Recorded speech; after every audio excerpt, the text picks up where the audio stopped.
Hey, Rebecca, welcome to the podcast. Hey Debbie, I'm happy to be here.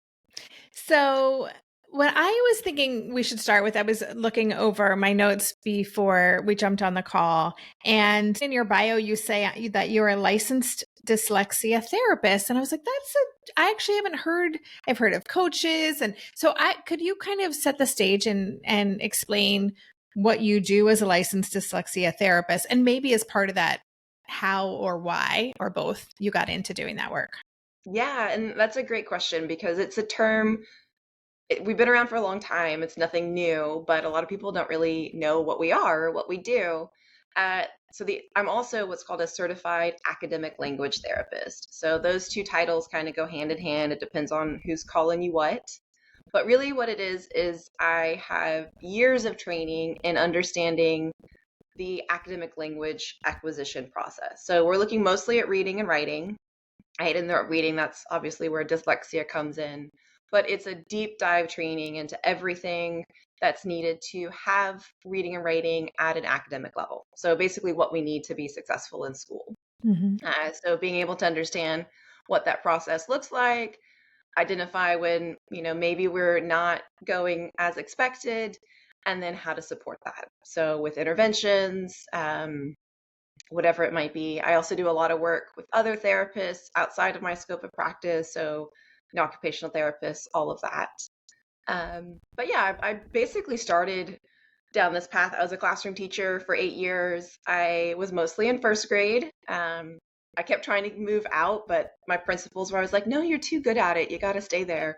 So I did, and I loved it. I love that age. But I just kept getting these kids that were struggling to learn to read, and I didn't know what to do about it. And I'm not one to just kind of sit by and let things go. So I just kept studying, and I ended up with 2 master's degrees and then this specialist program. Wow. And, you know, when you trained to be a teacher, was learning disabilities part of your studies? Like, how did that factor in? Yeah, not really. And I took what's called an alternative certification program to teaching. So my undergrad, actually nothing to do with teaching. It's Spanish and Portuguese and art. And I actually was working in the music industry all during college. I thought that's what I wanted to do. Got to graduation and I was like, okay, don't want to do this. Great. Now what do I do? And so I actually just stumbled into teaching. I was with a nonprofit that's based in New York, but they partner with schools in Honduras. So I actually taught in a rural Honduran village school for 2 years. I did pre-K and kinder to start, and that's kind of when I started teaching. Hmm. So at that point, I didn't really have any teaching experience, any teacher training, but then I came back to the US and did my program. And I was a bilingual teacher. So I'm here in Texas. Bilingual for us means Spanish. And it's a really high needs area. So if you are speaking Spanish and you're willing to be in the classroom, they will take you and they will train you. And that's what I did. Hmm. Okay, so I just have to say, this has nothing to do with our interview, but you're clearly a multi-passionate person. I love the Yeah. musician, Spanish, Portuguese, art, and then teacher, now being a dyslexia therapist and doing this academic language therapy, and now you're an author. So anything else on your big bucket list of things you want to do? I would add horses to the list. Okay. So that's not something I talk about too much in my professional life, but I also teach equine assisted therapy and I love horses Wow. and animals. So yeah, there's I remember even when I was a kid, my mom was like, "Rebecca, it's great. You've got so many passions, but maybe just pick one." Uh-huh. So Yeah, well, I've you yet to fit take my in. mom's advice. You fit in well with the audience of this show because a Yeah. lot of us are into a lot of things.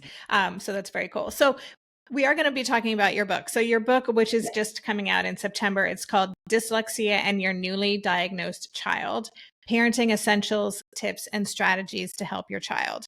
So let's start with your why for this book. You know, there are other books on dyslexia out there. I had a chance to read yours in advance, and I was really excited about what it was adding to the conversation. But tell us about the why and what you were hoping to do with the book.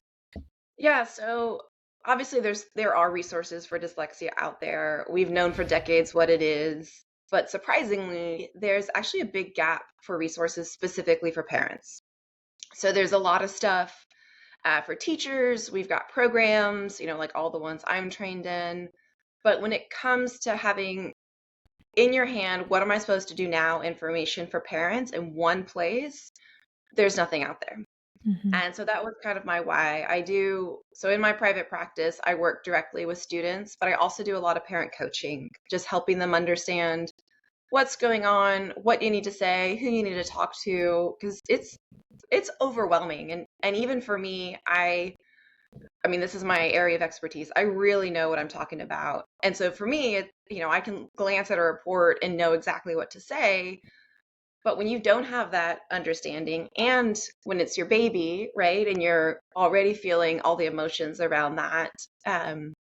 So every time I had these conversations with parents, every single parent was like, well, why didn't somebody tell me this sooner? So I wanted to write the book so that they could find out as soon as possible what's going on and what they need to do.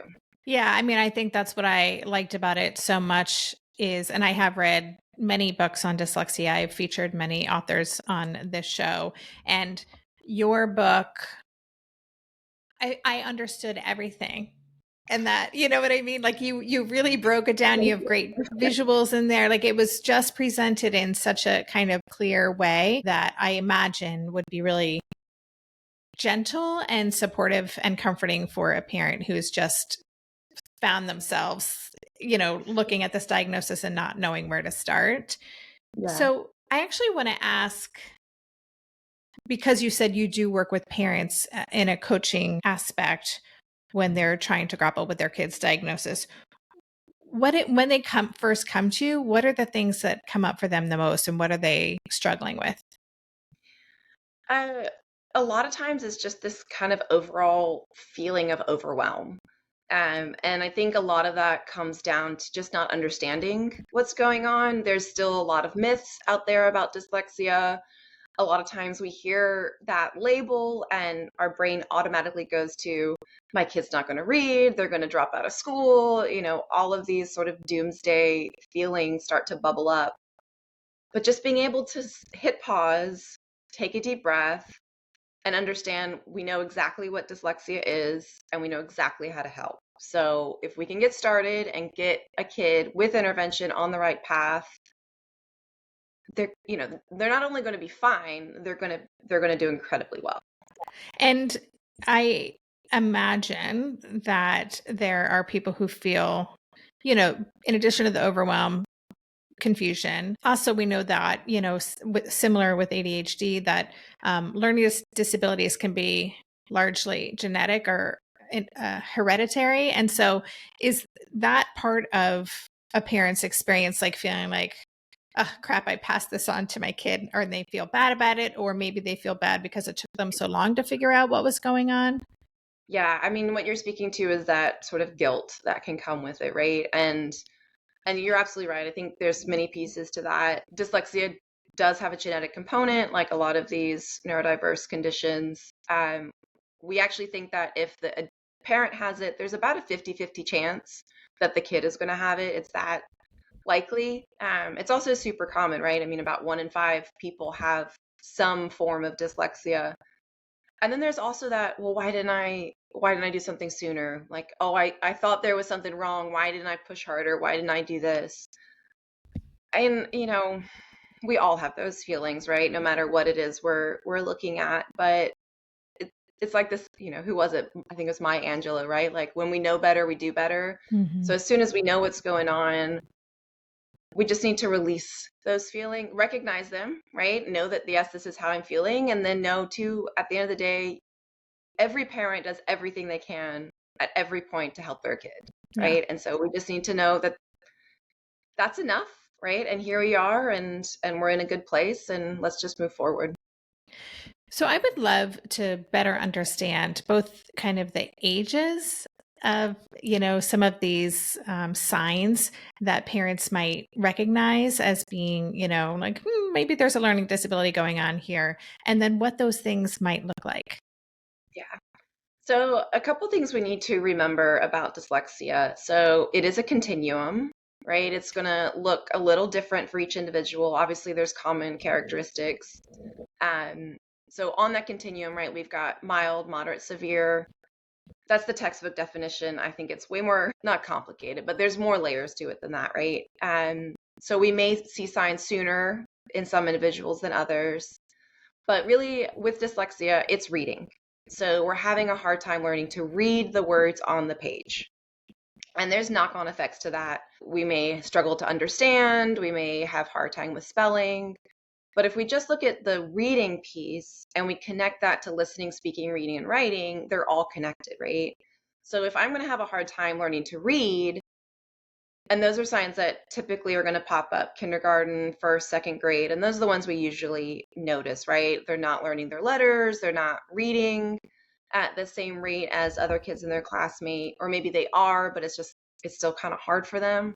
But we actually can back up to even look at 3 and 4-year-olds. And that's where we see it come out in the speaking, right? So because they're all connected. So if we, little kids, right, a lot of times they say things and they mix up sounds or they say the wrong word, and that's a totally usual part of speech development. But if it persists longer than we expect, if they're moving into that 3.5, and strangers still aren't really understanding them, they're having a hard time learning to rhyme when they go into pre-K, all of those things could be signs of something like dyslexia.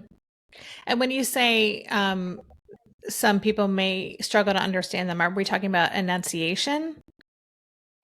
So enunciation, the technical term is articulation, right? The way we make sounds, that can definitely be part of it. Because really, so what dyslexia is at its root is the way the brain processes language. And then that comes out in reading. But with that processing, maybe, and that's where a lot of the BD confusion that we typically think of, right?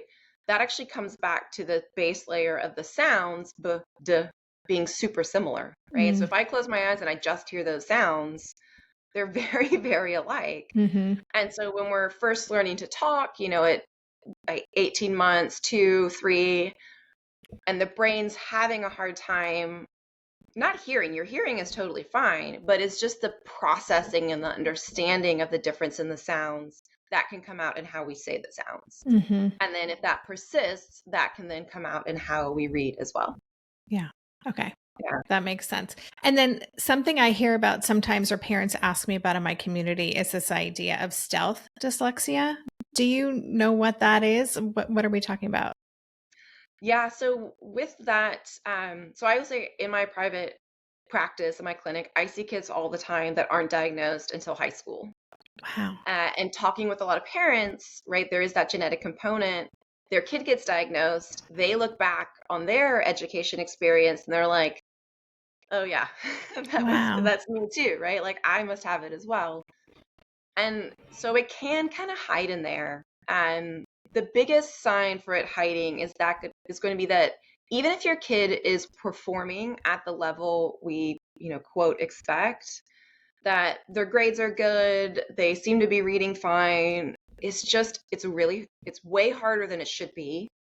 Or there's way more anxiety attached to it than there should be. That's probably a sign that there's something underlying going on. And so what happens sometimes with this idea of a stealth diagnosis is that maybe it's a milder case of dyslexia. Maybe they have all of these super strengths that are kind of overshadowing what the dyslexia is doing in their brain. And so they're able to cope longer without supports.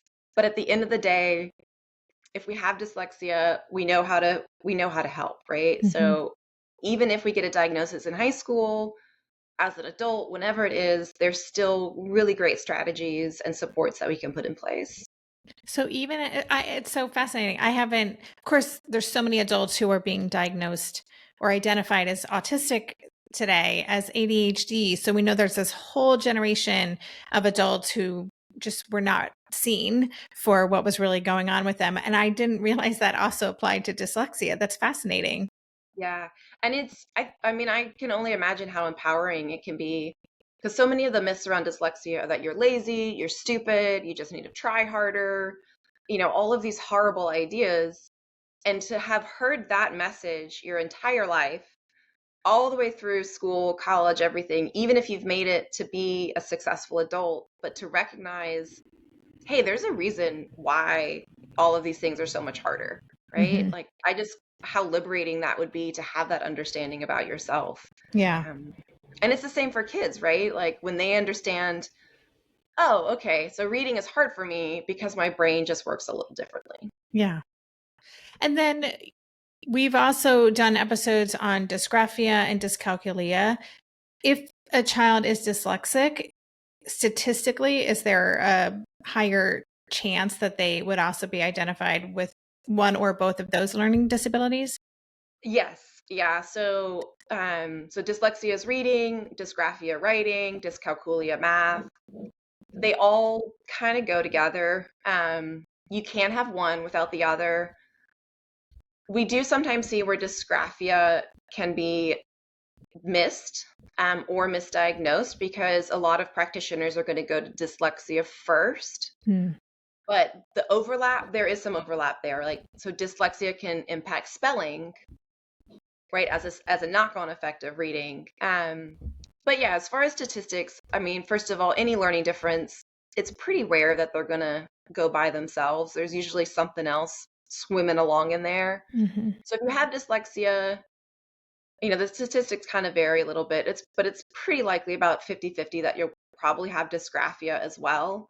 Dyscalculia we know a little bit less about. So maybe 1 in 4. I would say dyslexia to dysgraphia. You can have all three. You can have just one. Take your pick. Mm-hmm. Wow. So let's talk about what support looks like.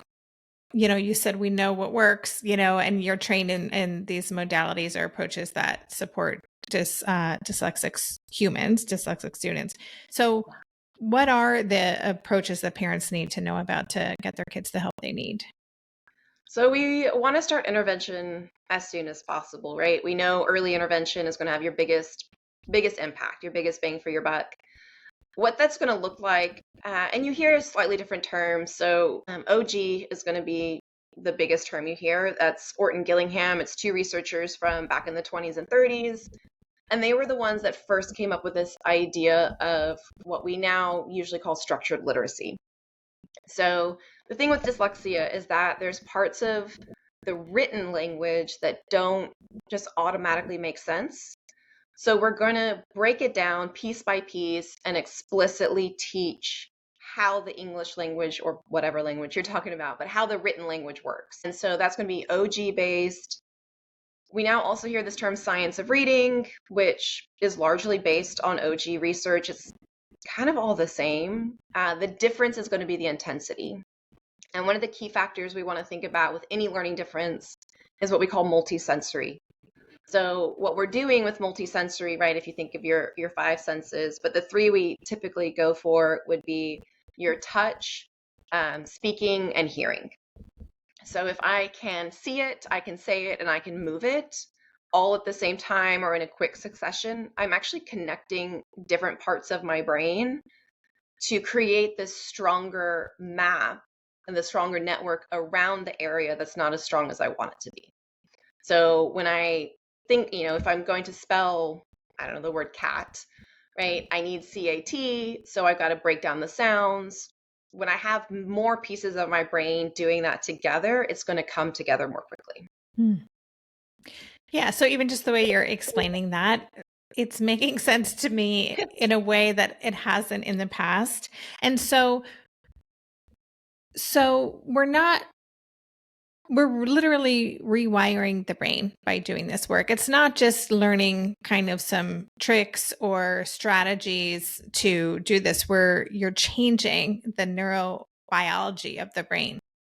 Yes, 100%. And that's why early intervention is so much more effective, right? Because we still have that neuroplasticity in place, right? We know adults, we have neuroplasticity too, but little kids' brains, they're just so much more malleable, for lack of a better word, at that age, right? And that really carries on until, that 6, 7, 8 range. So ideally, if we, even at 3 or 4, if we see some things popping up in speech, work with a speech pathologist. I work really closely with a lot of speech therapists because they're going to be kind of your first port of call whenever you see any of these issues pop up. But again, like I said, even in high school, I get a lot of high schoolers that come through. That's where we're going to be more strategic. There's certain buckets of skills that often are missing in someone with dyslexia, and that's phonological awareness. That usually has a big kind of bang for your buck effect. So if we can hit that hard and get that in place, even in high school or as an adult, we're basically, I kind of think of the brain as like a computer, right? And if we are trying to read, we have all these tabs open because I have to recognize the letter, I have to attach it to the sound, I have to hold on to those sounds and put them together. I then have the meaning and everything else. So if we can, like a computer, right? You got too many tabs open, you're going too slowly. But if we can make certain tabs so automatic that they close, then I got more brain power to understand and do all the things that I'm supposed to do with my reading. And phonological awareness is one of those tabs for most people with dyslexia. Is going to run super slowly, but it's also very responsive to intervention. So we can hit it hard, we can get those skills in place, and then you basically have more brain power to understand what you're reading, which is the ultimate goal of reading anyway. Right. It's like, I'm a runner. So I think about when you're running, I can still hear my coach saying, drop your shoulders, relax your arms, like just trying to be as efficient as possible so I have more energy to run. So we're wanting to do the same thing with our brains. Yeah. Yeah. A lot of my private students, it's fun kind of figuring out how to get them on board with what we're doing. And a lot of them are athletes.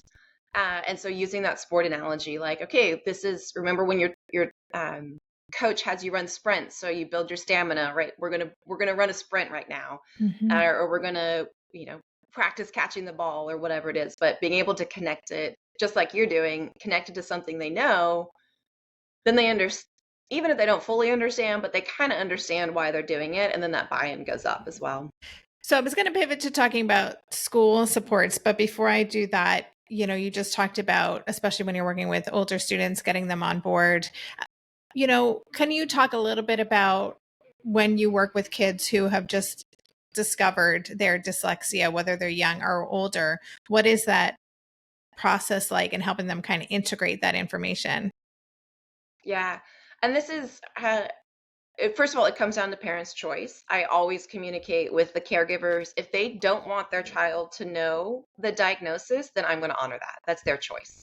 I'm going to counsel them to share it with the kid because, like I said earlier, I do think it's just so empowering to understand why this is hard. But a lot of it just comes down to using whatever age and stage they're at, but using language that they can understand. Right? So we all know we have a brain in our head. We all know it helps us do different things. Usually, by the time the kid gets diagnosed with dyslexia, they are well aware of the fact that reading and probably writing is really hard. And so we can kind of connect all of those pieces and just say, look, you have something called dyslexia.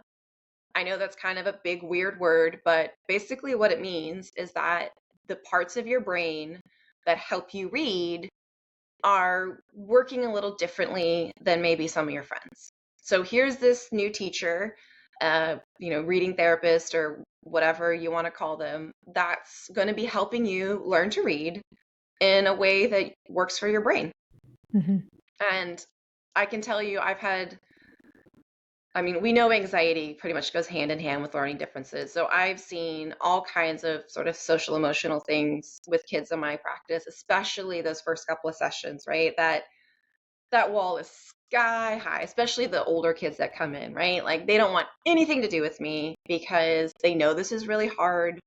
They've probably worked with other tutors and teachers at different points. And they're like, yeah, here's one more lady that's supposed to help me, right? But when the door gets closed and those couple of sessions in and they see like, okay, first of all, this lady like she sees me, right? Like she knows this is hard. She's here to help. And they see that it's actually working. It's a game changer. They're back to like being the beautiful little people that they are and that they're supposed to be, right? So, and that's one of those moments that I just truly love is seeing that relaxing. Yeah. Yeah. It's Yeah. a gift. I can imagine it's Yeah. very satisfying. So let's talk about school for a few minutes because this is where like the rubber meets the road with so many of our listeners, and trying to get the supports we know our kids need in school can be challenging in the best of times. What should parents expect? And, what would we want them to know when it comes to aligning with or collaborating with the school to help their kids get the dyslexia support they need? Yeah. I will preface this answer by saying this section was probably the hardest to write in my book because it really depends on, if we're speaking internationally, what country you're in, here in the US or wherever, what type of school you're in, even what state you're in. It just, there's so many factors that come into it. But a couple of big picture things I always say to parents is, first of all, always come in with the best of intentions. I was in the classroom for 8.5 years as a classroom teacher, and then I was in leadership after that. I promise you, every teacher wants to do the best that they can for all of their students. Mm-hmm. I know when I was in the classroom, I had no idea what I was doing, certainly in hindsight, right? But we all want the best for the kid. That's why we're there. Mm-hmm. The second thing is document everything. So I know here in the US, something has to be submitted in writing for basically the clock to start ticking. So I can speak to the US legally. So we have IDEA, right, which is the Individuals with Disabilities in Education Act. There's certain rules, federal laws in place that the school has to follow. But those things only happen if you submit it in writing. So maybe you have that in-person conversation at school, send an email and say, as we discussed, my child's going to be undergoing their evaluation. The evaluation is called different things in different places. Mm-hmm. Education in general, dyslexia world in specific, I wish we could just like have a glossary that everyone's Yeah. agreed to. Mm-hmm. But yeah, get it in writing. And then as far as what each individual school offers, what we want for intervention is highly intensive. So we're talking about minimum 3 hours a week, ideally one-on-one, or if not one-on-one, a small group, no more than 6. And ideally that 6, as much as possible, their needs are pretty similar. Mm-hmm. Obviously, every kid's different, but the rate of progress through a program is really going to depend on that individual. And that's where, when you're in a group, it just gets harder. So ideally, that intensive intervention is being delivered through school. They should be doing it. We have, like I said, we know all the things we need to do. It just, for different reasons, sometimes schools won't or can't. If we're talking about private schools, honestly, all of that is out the window. Private schools really don't have to do anything. Mm-hmm. But if you are in a private school here in the States, you still can go to your public district to get an evaluation. They still will have to do the evaluation for your kid. So same thing, start that clock by sending the email. Okay, that's super helpful. And so we won't go down too far this rabbit hole, but because most listeners of the show are based in the US and we know what's currently happening with the proposed elimination of the Department of Education, I know there's a lot of concern, especially within the disabilities community, neurodivergent community, kids who need special services in schools. And so I'm just wondering, in this moment in time, we're talking in September of 2025, are there new policies or gaps in services or things that parents should really be paying attention to? Yeah, obviously this is a big topic. It is scary what's happening. But I will say, at the end of the day, if the Department of Education is a relatively new thing as far as US education, but we still have federal laws in place. So IDEA, ADA, these laws are still in place. So even if we dismantle, which is a whole, I have lots of opinions about that, but even if we were to hypothetically dismantle a department, it shouldn't impact the ability for schools to deliver services because the law hasn't changed. Mm-hmm. Now, what it can impact is two things, obviously funding and oversight. And this is where it starts to get a little scary for parents because, and I do a lot of parent advocacy as well, if you get to the point where you're having to fight the school for whatever reason, right? It's like, think of the legal system, right? Or even at work, like you got to keep going to the bigger boss. Mm-hmm. Well, you've got your school, you've got your district, you've got your state, and then there's the Department of Education. So if your biggest boss is gone, then the state's, it's like what's the saying? When the cat's away, the mice will play, right? So if there's no one making them do these things, Mm-hmm. then maybe they stop doing them. Yeah. So for parents, I would say the law was still in place. Keep going with your getting everything in paper, with your advocacy, with your expectation of supports and services, because until we change the law, schools are still supposed to be delivering what they're supposed to do. Yeah. Yeah. That's super helpful. And I would say too, it's probably just really important to be not only kind of continue to be that strong advocate and document everything, but also share your experiences with other families because there's a lot of us, right? There are a lot of parents navigating this. There's power and strength in numbers. So if people continue to talk about it and challenges that they're having, I feel like that can be helpful. Yeah, community is everything, right? So this is a really random side question, but my brain is needing me to ask it. It has nothing to do with what we were just talking about, but because you used to teach in a Spanish school, you speak Portuguese, I live in the Netherlands, I'm somewhat familiar with the Dutch school system here. This is a language-based and reading and writing-based disability.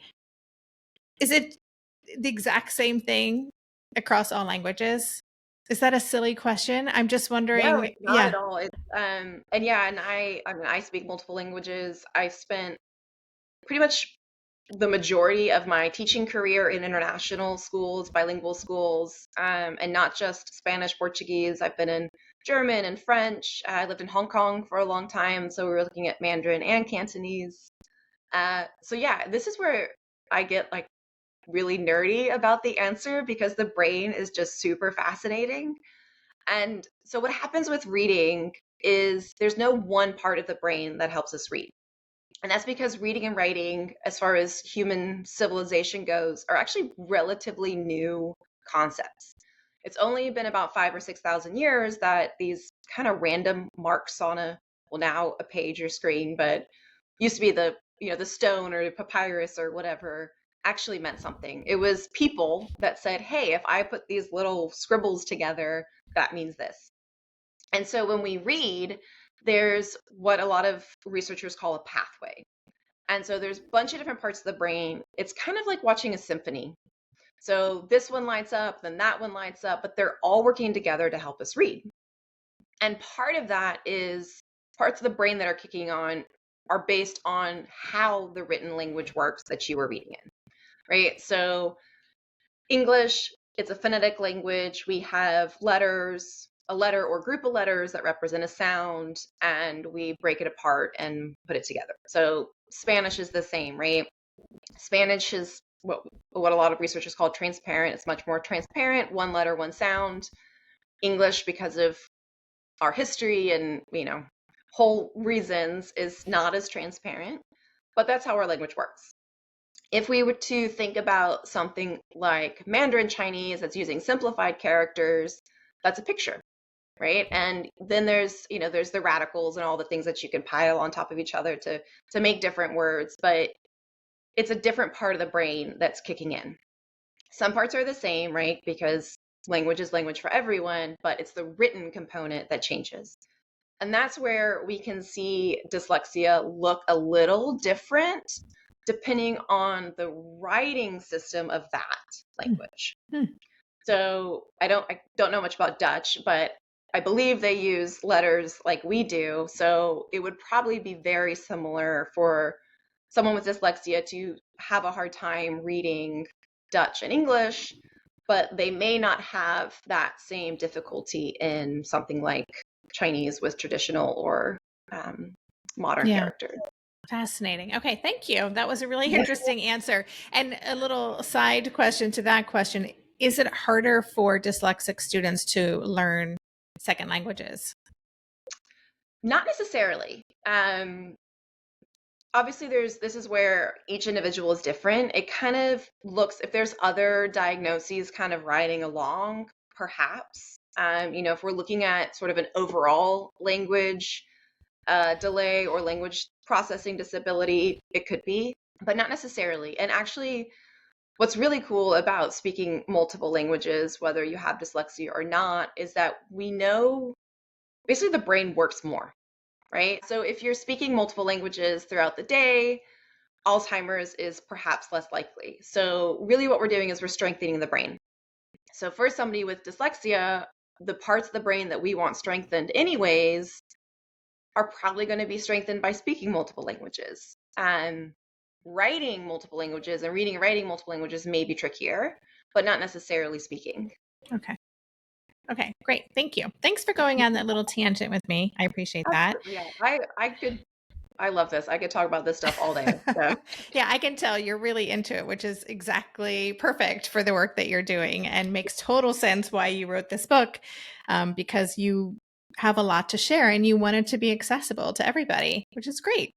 So as a kind of closing thought, is there something you would want to leave listeners with, if they are already navigating this path with their child, or they suspect, maybe they've got a younger kid, but they're like, oh, I know this isn't my future. What would you want them to know? I think at the end of the day, just remember, we know all this great stuff that's out there, but you're a parent, you're a caregiver, right? So recognize that bond you have with your kiddo, build that, trust your gut. If you're ever like, this just doesn't feel right, follow that path as well, because nobody knows a kid as well as their parent does. Yeah. Right? So even if you don't have all the answers, you know your kid, and just figure out how to ask the right questions. Yeah, that's great. That advice comes up a lot, like to trust your gut, and nobody knows our kid better than we do. So I love that reiterating of that, but also asking the right questions is great advice. So wonderful. So again, listeners, the book is called Dyslexia and Your Newly Diagnosed Child: Parenting Essentials, Tips and Strategies to Help Your Child. It's out in paperback in the US on the 30th of September. And where would you like people to connect with you, Rebecca? So you can go to my website. It's leadchanges.com. I'm also on Instagram at Dyslexia Rebecca. Dyslexia Rebecca. Awesome. Okay. So listeners, as usual, I have links in the show notes pages to those places and where you can get the book. And Rebecca, congratulations. And yeah, it was so nice to have this conversation with you. Thank you. Yeah, absolutely. Thank you.